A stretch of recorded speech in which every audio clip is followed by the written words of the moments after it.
This video is to help you prepare for Test 2, particularly because of the weather this last week. We've missed a bit of class. Wanted to make sure everybody's on the same page. So if you look in Module 2, you'll see a couple of class exercises. If you open this class exercise from February 4, notice that it's updated with problems through depreciation 6. Make sure that your version of this file has this depreciation 6 problem on it. Also, about a week ago, I published this Test 2 study checklist draft.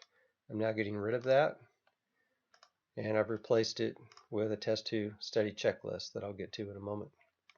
I've also posted a new problem called Full ATAX 1, which will be 25% of your test, and 3 videos. Hopefully you've looked at these 2 by now, and then I'm currently recording this one.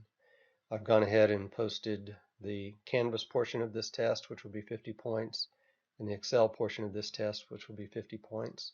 As you know, I'll record those, or they're in the Scratch section of this grading scheme, which doesn't weigh into your grade. I'll add your 2 grades together and post it in your Test 2. So let's first look at this Test 2 study checklist. It's no longer a draft, and it gives you an idea of what's going to be on the test. 25% will be shortcuts. 25% will be based on this practice problem, Full ATAX 1. I want you to see how all these pieces go together in that problem. I'll change the numbers, but other than that, the format will be exactly the same. And then another 50% will be based on your understanding of this material. Now, we didn't get to all of this material, so I have struck through as of date, evaluation date, and effective date. We'll get back to that with the energy section. We won't cover that with the regular 3453 section. Also, we did not get to monthly discounting. Again, get back to that with the energy, but not the other section. And then we did talk about terminal value using the perpetual growth method, which we'll practice on this ATAX 1 model, and cash flow multiple method, and we'll be able to calculate an implied cash flow multiple, but we did not get to the implied perpetual growth rate, so I've struck through that. Rather than delete things off of this file, I just struck through to tell you what's not going to be on the exam.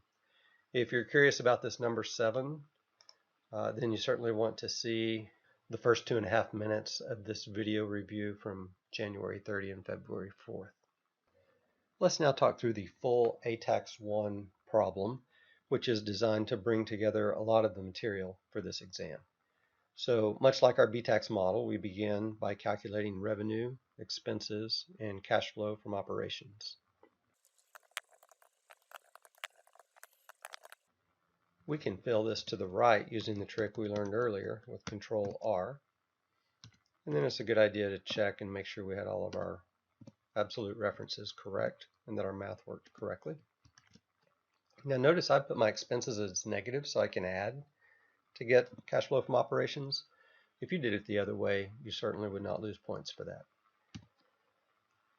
What's different about this problem is we need to schedule our capital based on its depreciation schedule, or what the IRS would call its property type. Now I've put in 3 examples: tractor, which is depreciated on a 3-year makers, computer, which is depreciated on a 5-year makers, and furniture, which is depreciated on a 7-year makers.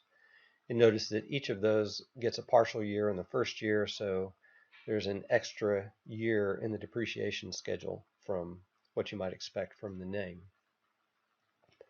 I've also put in nice round amounts so that you can see clearly if the percentages are working out correctly. I failed to come up with a realistic example of a business that would need a $10 tractor, a $100 computer, and a $1,000 piece of furniture. Nonetheless, let's go ahead and schedule that capital. So our tractor is in the first year. We'll make it negative $10 on the 3-year property line.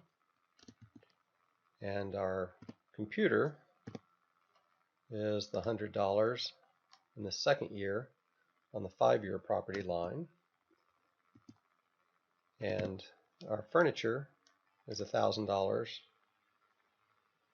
in the 3rd year on the 7-year property line. You'll recall from the depreciation 6 problem that the way we're going to calculate the depreciation on each of those is using the sum product.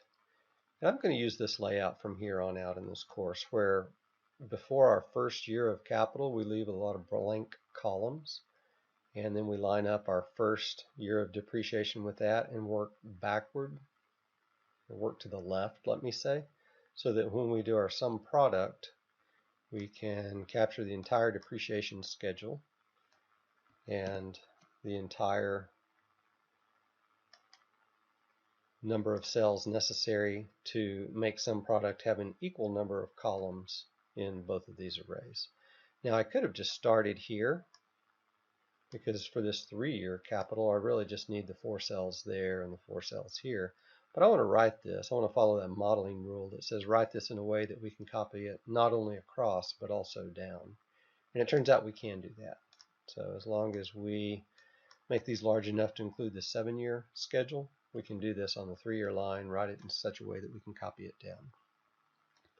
So remember from depreciation 6 example that the sum product of these and these gives us that first year of depreciation. So it would give us a lot of zeros, because all these are zeros, plus $10 times 33%.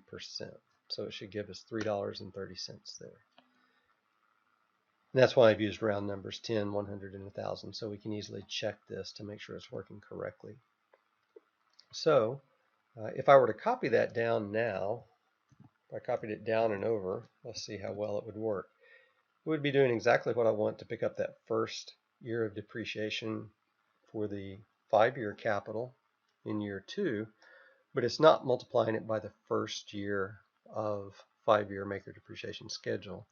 So what we need to do is lock the columns on this blue section, don't lock anything on the red section, and don't lock the rows on the blue section. So let's come up here and do that. Come back here.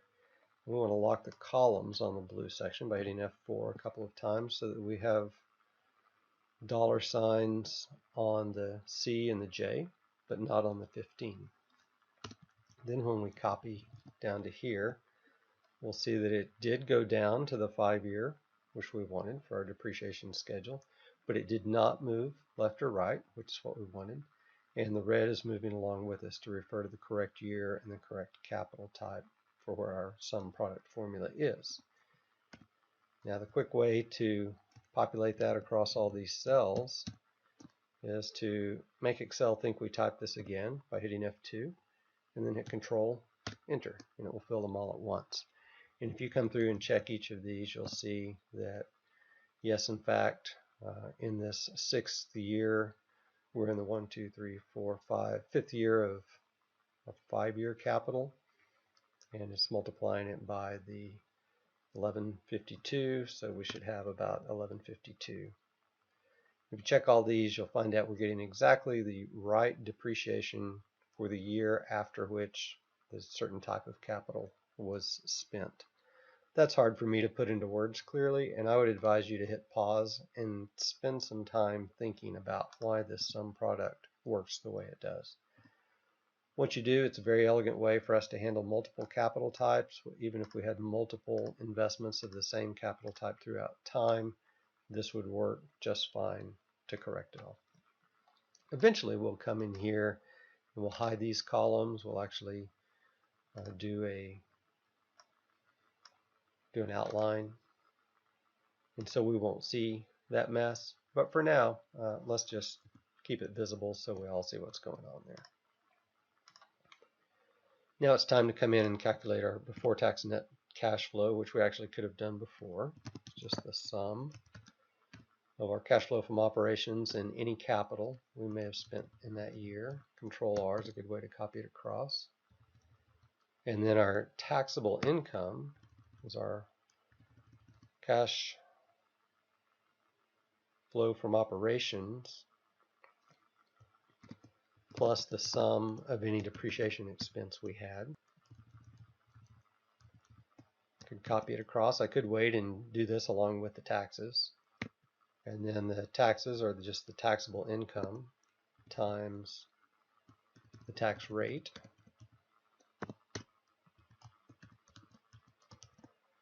Control R. And the question came up in class yesterday about this 997.